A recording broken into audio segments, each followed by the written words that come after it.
Thank you, Cristina and Cristiane, for inviting me, and thank you for you all to this experience during this week. And I'd like, first of all, to ask you to forgive me because I'm not fluent in English. English is not my first language, neither the second one. Then, please be patient with me. And as Cristina said, I'm working in state level and public sector, in fact, since last century. That I hope I can share some experience with all you all. I made this presentation focus on social biodiversity, and I will start with a national contest, and I will tell you an interesting case. After I will talk about state level and tell about some projects that I think we got transdisciplinarity and transformation situations during the development of these projects. And in the finish, I will emphasize some lessons and challenges. Well, Jolie just mentioned that in 1988, we have a new federal constitution in Brazil. It's very advanced, a very progressive one. And I like to emphasize two articles. Article 225, that it's about environment, and all of us has the right to an ecologically balanced environment, a common asset. This is very important, a common asset for the people and essential to a healthy quality of life. And also the Article 231 that recognize the rights, the original rights for indigenous people. These both articles is very important for all the infra-legal instruments we have. Well, the 80s is very productive and progressive decade, and we established the national environmental system that involves federal, state, and municipalities levels. We have established a national environmental council that is deliberative, not just consultative, and we have a participation of NGOs, state, municipalities, and also indigenous and traditional communities. And this is in 90s. That's very progressive system. In 90s we have also, as Jolie mentioned, the Rio 92, or Eco 92, with the sign of two important conventions, besides the desertification one, but biodiversity and climate change, besides Agenda 2021. And in 20s, we established the national system to protect areas. It's a federal law, very important, that established many categories of protected areas. We have this ABS, means access and benefit sharing. This law referred to articles of Convention on Biodiversity, Article 8J, that mentions indigenous traditional communities' knowledge, and Article 15, that mentions access to genetic resources. And in Brazil, at that decade, we can have this provisional law. The president established this, and then Congress has to modify to a real law. But you will see that it lasts 10 years to happen. We have a national biodiversity policy established in federal level. We had this Atlantic Forest Law and Decree that protect this forest you will see tomorrow when you go to the coast zone. And we have this National Policy for Sustainable Development of Traditional People and Communities. That is very important also. And the civil society organized this climate observatory that is a conjunto. It's when many NGOs together to observe the implementation of the laws that deal with climate change. In 2010, we have this very important council, the National Council of Traditional People and Communities. These communities and indigenous have been asking for it for many years. Also, we have the biodiversity law that revokes that one I mentioned the last slide. We have this new forest protection use law in 2012, and the Forest Law Observatory of Civil Society also. This is very important for us to guarantee and to pressure the government to really implement and apply this new forest protection law. Here, it's just for all of us has the idea of our social diversity in Brazil. We have around 320 different indigenous people, and this is the data from the last census, 2022. More than almost 2 million people, and corresponding around 0.8% of Brazilian population. And we have, this is just an example of the name of the peoples, each one with a different language. And besides the indigenous peoples, we have also many traditional communities like pantaneiros, caiçaras, quilombolas, quebradeiras de coco, and so on. Then we have, besides the biodiversity, we have a social diversity, very, very big, diverse in Brazil, and we have considered it in our policies. Well, just telling an interesting story I lived when I was invited to work with Marina Silva in 2002 in Brasilia. She was the environment minister of the first Lula mandate. I was invited to work with biopiracy because we have been many cases in Brazil of biopiracy. And some NGO, this one, Pacari Articulation, invited me to this fourth meeting of midwives, spiritual healers, and root healers from the Cerrado. That is this savanna biome in Brazil. All these old people and traditional communities will meet in a city like this, São Luís do Paraitinga, called Goiás Velho, to discuss about biopiracy, to discuss the legal framework to prohibit biopiracy, and to exchange traditional knowledge and encourage the young people to stay in the communities.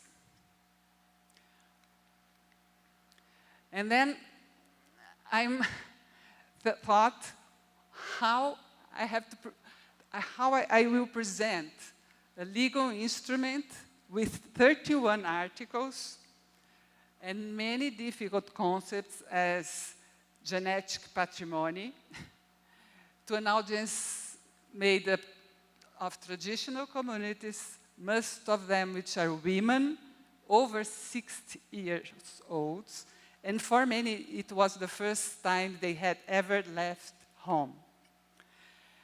It's in the first day evening, like here, they organize cultural activities, and they invite a very nice actress called Cida Mendes. If you don't know, I put here the YouTube. You can meet her and meet her works. Very nice. And it was really great to inspire me because she introduced the meeting context in an amusing way. And everyone pay attention. This is my audience. And I prepared, like today, I prepared a PowerPoint presentation. And when I see them, it's impossible to present a PowerPoint about a law for these people. I will not have any success on it. Then I abandoned the idea to make a PowerPoint presentation, and I spent the night creating a short theater play. But I'm a biologist, so then I had to create. And I made these two acts. First of one, I simulate a researcher asking questions to a community healer about the plants usually used, and asking her to collect the plants, to collect samples to him. In the second act, a chemical company, a representation of a chemical company, invites the researcher to return to the community to get more samples from the company to bioprospect it, and perhaps to develop a new product to be sold. Then with this, we can introduce the theme for the audience. And then I invite the people to make a circle, not to dance, but to talk about it. And they invited me to know the plants and know how they deal with the plants. And then we put, how can I say, blackboard, and we start with talking about what they think we have to put in a law to protect their rights. Then, in fact, I didn't present the law, but I received some insights and inputs about what their words about this issue. Well, when I was leaving this meeting, a guy talked to me, come to me and say, you did well. It's a very nice strategy, but you can improve it a lot. Then I said, but please help me. And then he capacitated us with these Augusto Boal's techniques. Augusto Boal, it's an important Brazilian playwright. It's a friend of Paulo Freire, I think Patrick mentioned. And he developed a technique called forum theater. And we developed this technique to talk to the communities. And this forum theater, you play some situation, and anyone of the audience can say stop and change with the person who is playing. And change completely the dialogue, the direction of the discussion, and suggest any different solutions. And it was amazing because it's very, very nice technique, and we started to be invited for all the Brazilian communities in the north, in the northeast here, in Vale do Ribeira, and so on. Just to mention some results of this transdisciplinary transformation, that people of Cerrado, that healers from Cerrado, decided to make public their knowledge, to prevent private appropriation. And then they published this Farmacopeia Popular do Cerrado and registered as cultural heritage of Brazil. The cultural ministry here in Brazil has this kind of protection. You can register immaterial knowledge. And all the products from them has this in the label, contains traditional knowledge. And it's very nice because it can't be appropriated.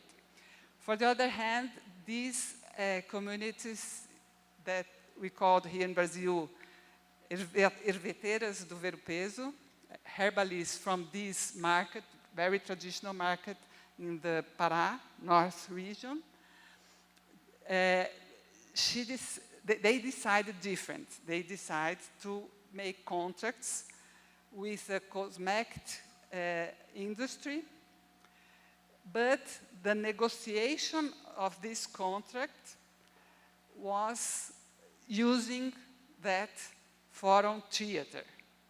They don't want lawyers, just lawyers around the table. They asked the company to make a theater and to explain each article with theater. And then they use that technique to stop, come here, change the situation, and then they had a final contract. They like it. That's two different products of this initiative. Well, Jolie knows about this. The communication about this issue, this ABS law, is not so easy with the scientists because this law stopped the research because it's many difficult to understand if you can collect, what you can collect, and very, very difficult. And the strategy we get to do when they invited us to explain the law in the universities is, I used to this phrase, we didn't make the pizza, you know, we are just the delivery guy. But you must actively participate in order to improve it. And then we start involving all the science researchers to improve the law, because you have to actively participate on it, just not complain about it. And we got it. Well, returning to the timeline, that's very recently. As Jolie said, it lasts decades to improve, but as we know, we can destroy in few years. And 2019 from 2022, we had in federal level revocation of many legal instruments I presented before. We have extinction of participatory councils and commissions. We have increase in deforestation, Amazon, savanna, Caatinga, fires, invasions of indigenous territories, scientific denialism, murders of communities and socio-environmental leaders. This is very, very difficult for all of us in last years. And just last year from now, I saw the federal government, the executive power, trying to reconstruct environmental system and technical teams, because many people leave the federal team. And now, in legislative power, we observe that senator and deputy house have continued to try to approve law projects to weaken the social environmental protection. Then it's a difficult situation now because we have executive power trying to reconstruct, but the legislative power doesn't want. It's not so easy. Going to the state level, Jolie mentioned, in the 80s we have this bad situation here in São Paulo State, Cubatão. It's the central coastal zone. Due to atmospheric pollution of this petrochemical complex, the Atlantic forest was devastated in that area. But it was the first time we have many scientists helping the public sector to solve a problem. And this results in this aerial showing in Cubatão, Serra do Mar. It's the first project of big-scale restoration in São Paulo State. And we have many articles on it. From 2000 until now, you have been received technical and financial support by FAPESP, as Jolie mentioned, Work Bank also, that GEF, Global Environmental Facility, GIZ, German Government Technical Cooperation Agency also, to projects with science interface. And that's, you called me to talk about science interface with public policy. And I will give some examples of it now. One of these is supported by FAPESP Biota program. It's this mapping agri-environmental zoning for the sugar energy sector. And we map the areas you can't plant sugarcane because it's very dangerous for the biodiversity or for the soil conservation. And in the green, you have the adequate areas to do it. Because in that time, when this was approved, they used a lot of fire to harvest sugarcane. And we also agreed with the sugarcane private sector, the UNICA, that is the representative of this sector, to stop the fire to collect and to start mechanized, use just tractor machines. This map, Jolie mentioned also, it's 2008. We do this. FAPESP gave us to the State Environmental Secretary the map with the priority areas to restore, to conserve, to reconnect. Here we are, here in Paraíba River Basin here.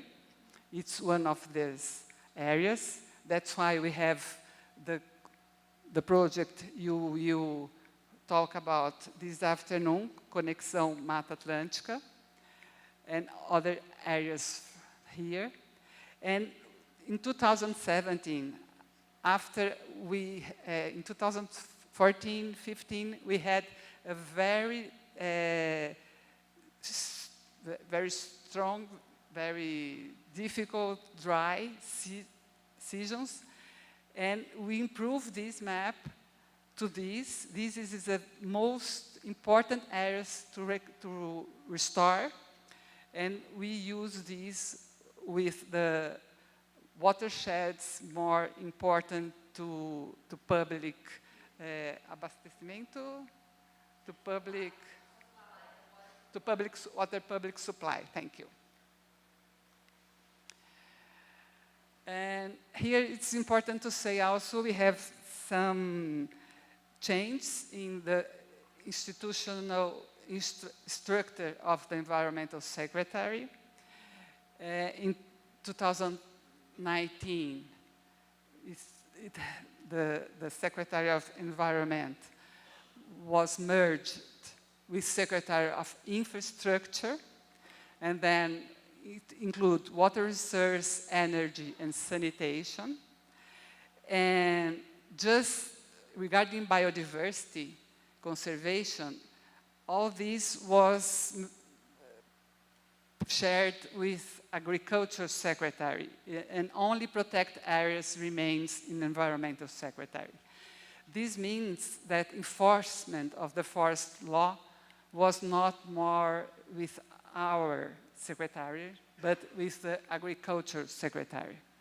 And it's not, from my point of view, it's not very interesting to do in agriculture sector, because they are a strong lobby to doesn't make this applied. And in 2023, last year, with the new government, our secretariat was merged in logistics also. And now we have energy, sanitation, transport, water resources, besides environment. And this environment secretary starts to be a sub-secretary. And now the importance, it's not so easy to have the space to the press, to the public, to the resources, and so on. In spite of this, we are doing a lot. Our technical teams that Florencia and Sheila shared. And I select 3 to talk just a little with you, but these 3, we work in a very participative way, including academic researchers and different stakeholders. And this one, it's very interesting, and I strongly invite you to visit this site, this ecological economic zoning of São Paulo State. And we have also the ecological economic zoning for the coast. And Florencia works on this project. And we start in 2021 to elaborate the climate strategy for São Paulo State with the support of German agency. And 2022 until now, you have the biota synthesis, the first formal co-production project in São Paulo State. It's very, very nice, interesting challenge project. About ecological economic zoning application, it's not a legal binding zoning. We just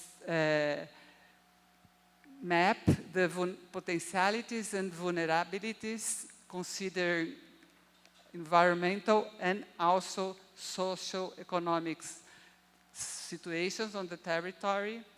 And we have many indicators mapped to and accessible for all the people who want just to access the site. And the main objective is to provide efficiency to the decision makers and transparency also.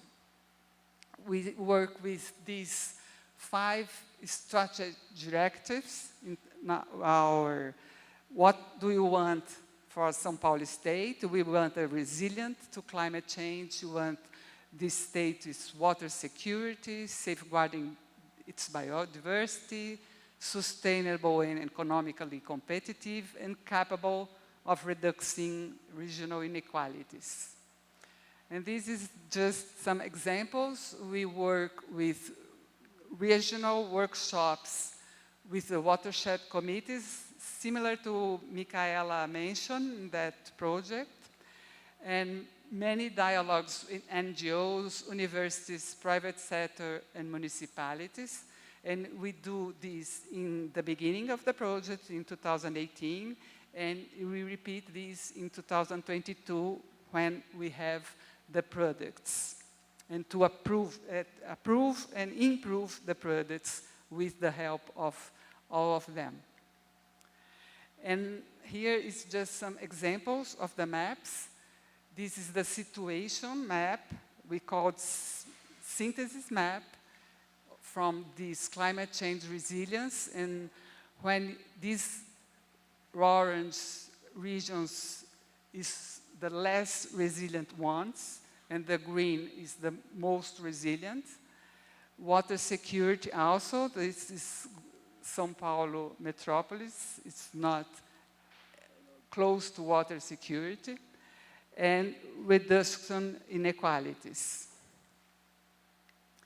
Here, regarding biodiversity, we have here many protected areas. That's why we have all this green region here, but in the north and west of the state, it's not, we don't have biodiversity enough to guarantee anything.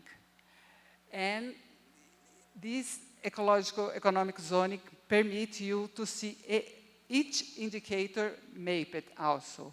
And for instance, regarding safeguarding biodiversity, you have here the situation indicator of percentage of native vegetation. That's why in the north and in the west, we don't have any biodiversity. This is an indicator of pressure, the geometric rate of annual population growth, and indicator of answer priority areas to increase connectivity. That map of biota helps also here in ecological economic zoning. And of products of this project, we have also scenarios maps for 2024. This is biodiversity today, but if we don't do anything, in these regions, it gets worse. Then it gives very nice support and subsides to public policies. And we make also, with the help of INPE, you visit last Friday, a climate projection for 10 climate elements. And here it's just an example. We expect that we have from 1 to 4 degrees centigrade higher than the current one in this region. Then it's worse in biodiversity and worse in the temperature also. That is very, very alarming. The second project I'd like just to mention is the climate strategy of São Paulo State. We are focused on mitigation and adaptation, and these strategies use many sector plans and programs like ecological economic zoning also, and this one is finished and public. You can get it in our website, and we are working with this one, climate adaptation resilience plan, because at federal level they are reforming the federal plan of adaptation, and then we start doing in the convergence way. And we chose these themes to focus on: biodiversity, One Health, food security, water security, and coastal zone. Coastal zone is not a theme, but it's a geographical region, but it's a very specific situations, and then we decided to prioritize this territory. And we chose two transversal themes: climate justice and infrastructure. That we are in the infrastructure secretary, then just put together.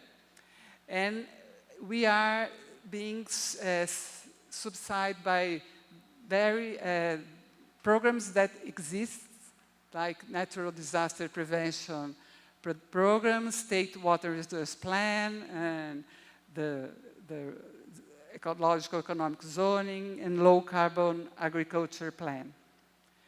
And this one, we decided this year to put this climate justice, and this is a new concept.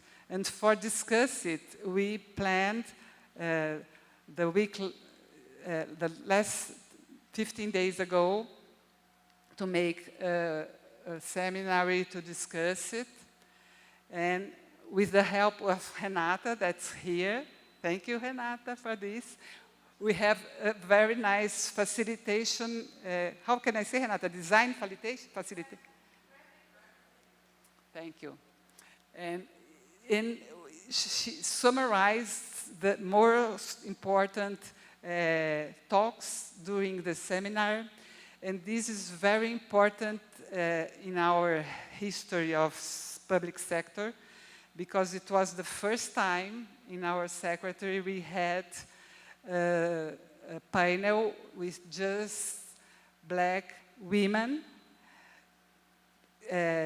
technical women from university and from periphery. And that's very strong talks, very, very important for us to listen. For instance, while there is racism, it's not possible to get climate justice. It's non-negotiable. They said it's not negotiable to tirar as pessoas, remover, to remove the people from their areas, for their homes. Besides, their homes are in dangerous places. They asked to, they told her, you have to be here with us, talk with us, and decide it with us. And they mentioned not adaptation based on nature, they changed to adaptation based on favelas. And they told us, we know many, many ways to adapt to the climate change. We know much more than you. Then you have to be with you. You have to listen us. It's very nice. It's very difficult to assimilate, but I think we did a great step in the process. And the last one, I just tell you, it's the first formal co-production project. It's very in the beginning. It's biota synthesis. And it's a group of formally composed by universities, research institutes, NGOs, São Paulo state government, and include municipalities as São Paulo City and Campinas City. And the idea is to support the development of state socioeconomic policies with a focus on nature-based solutions, and now I introduce favela-based solutions also. And the nucleus works in collaborative and participatory way. And this is, for me, it's a very new experience, because we discuss the question of the research also. We sit together, we spend all week together discussing what the sector public needs and what the research want to research, and how we do to converge, and what we have to do to establish a good project with timelines that converge also. It's very, very nice experience. And I invite you also to go to the website, because they are in English also, and explain detailed what we are doing. And finally, just to emphasize some lessons and challenges we have. Well, many of them we heard in previous speech this week, the main stakeholders must be involved since the beginning. Listening with empathy, this is very, very important in my point of view. When I was working in Brasilia, many people from the communities told me it's amazing how researchers or how public sector goes there and talk with difficult words, and they are ashamed to ask, what does it mean? And then it's very important to listen with empathy and adequate information and communication paths for different audience. Recognition of the importance of public service and their agents.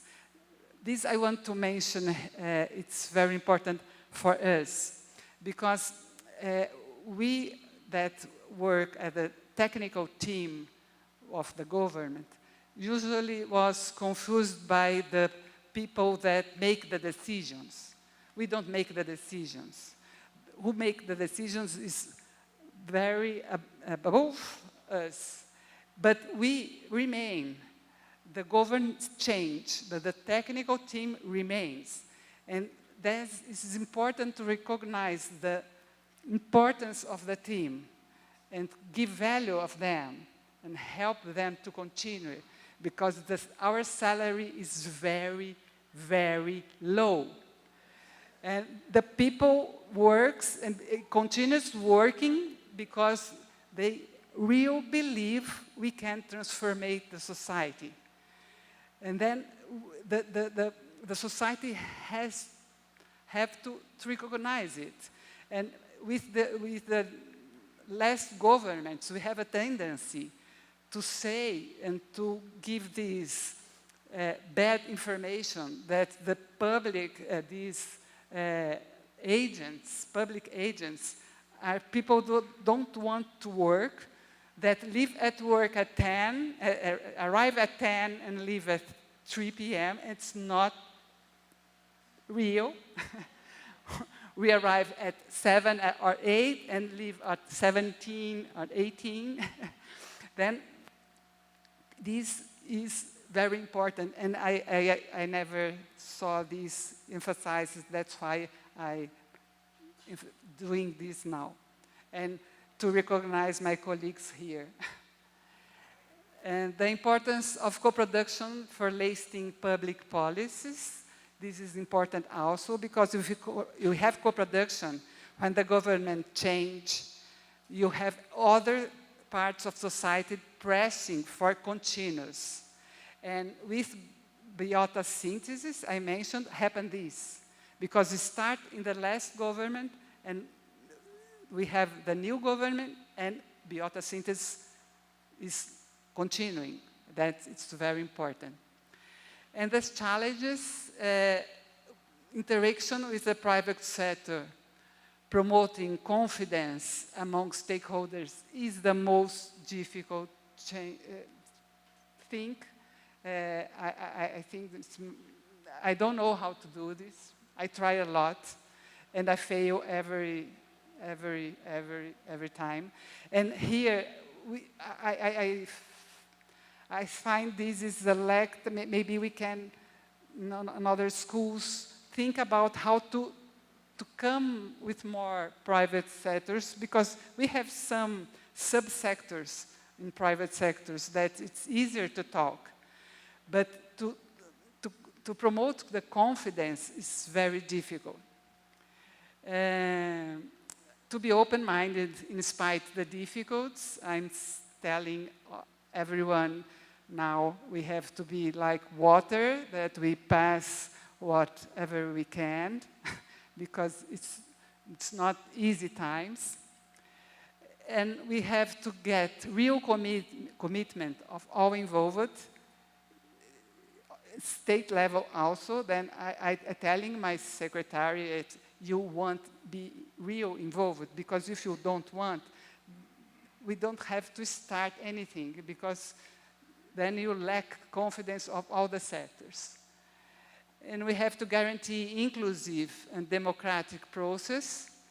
And that's important also, recognizing that duties and responsibilities are different for each sector, because we can do the very inclusive process, but the state have the responsibility to make the final decision and to sign the law. And communication and training to facilitate dialogue. It's a very challenge in state level. We don't get this easily in our team, to have some people helping us to facilitate process. Renata coming, it's very, very great present for us in this event. And I think it's for now, and I thank you all the institutions for the support. I thank you again, Chris and Chris, for asking me to come here, invite me to come here. It was a pleasure to make this speech, to focus on circle dance also. And this is my email if someone wants to talk more next days. Thank you.